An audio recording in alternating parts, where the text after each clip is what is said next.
Le cadeau du Real Madrid à deux de ses stars pour éviter des jalousies dans le vestiaire, et ça concerne indirectement Kylian Mbappé. Cette folle confidence sur la carrière de Lionel Messi et l'OM qui vise une cible à 100 millions pour le mercato d'hiver. Abonne-toi, le journal du foot, ça commence maintenant.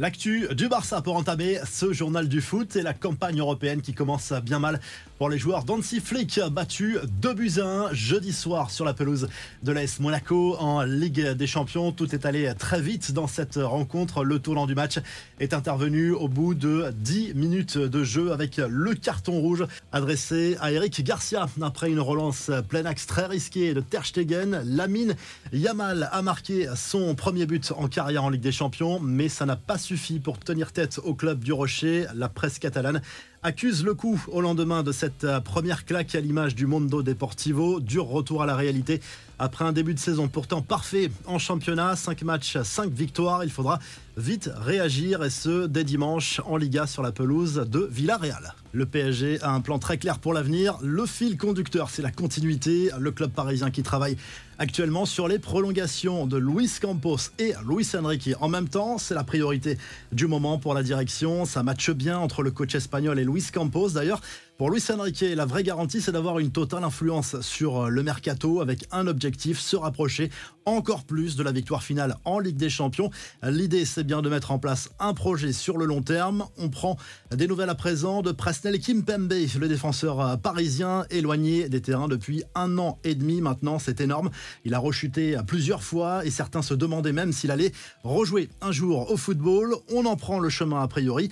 Il ne s'entraîne toujours pas avec ses coéquipiers au campus PSG, mais aperçoit peut-être enfin le bout du tunnel selon les informations du journal Le Parisien. Il est passé 2 fois sur le billard en raison d'une grave blessure au tendon d'Achille. L'objectif est désormais qu'il reprenne l'entraînement collectif lors de la 2e quinzaine du mois d'octobre.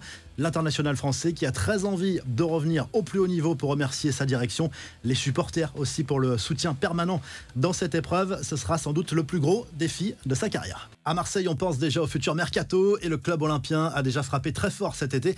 Plus récemment avec l'arrivée de Rabiot aussi. Cette fois, l'OM penserait à Mihailo Mudryk. L'idée serait de l'attirer lors du mercato hivernal. L'Ukrainien connaît bien en plus Roberto De Zerbi, qu'il a entraîné au Shakhtar Donetsk. Et ça, on l'a vu, ça peut être un argument très important dans le choix de certains joueurs. Les dirigeants marseillais se seraient positionnés pour obtenir un prêt au mois de janvier. L'ailier gauche de 23 ans est actuellement en difficulté à Chelsea, mais c'est un joueur qui avait été acheté 100 millions d'euros, bonus compris par les Blues en janvier 2023.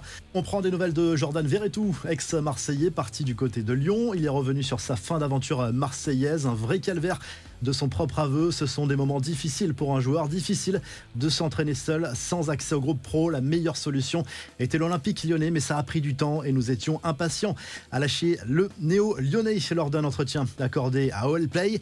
Une bonne nouvelle qui se confirme pour Roberto De Zerbi, ça concerne Léo Balerdi qui s'était blessé au quadriceps juste avant la trêve internationale. L'Argentin a repris l'entraînement avec l'équipe première olympienne et sera bien dans le groupe pour le déplacement à Lyon ce week-end en Ligue 1, sauf surprise, et il pourrait même tenir sa place aux côtés de Lilian Brassier dans l'axe de la défense au Groupama Stadium.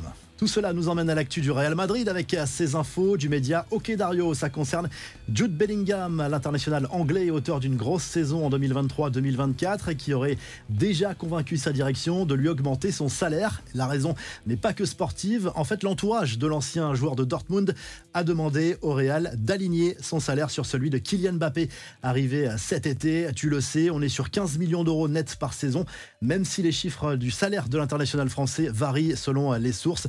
Même chose d'ailleurs pour Vinicius Junior. D'ici quelques semaines, lui aussi va être aligné sur le salaire de Mbappé. Florentino Pérez veut visiblement éviter les problèmes d'ego pour les stars de son vestiaire. Les autres infos à retenir dans ce journal du foot, voici déjà les résultats complets de la soirée de jeudi en Ligue des Champions. Un grand bravo à Brest qui a gagné le premier match de son histoire dans cette compétition contre les Autrichiens du Sturm Graz, 2-1.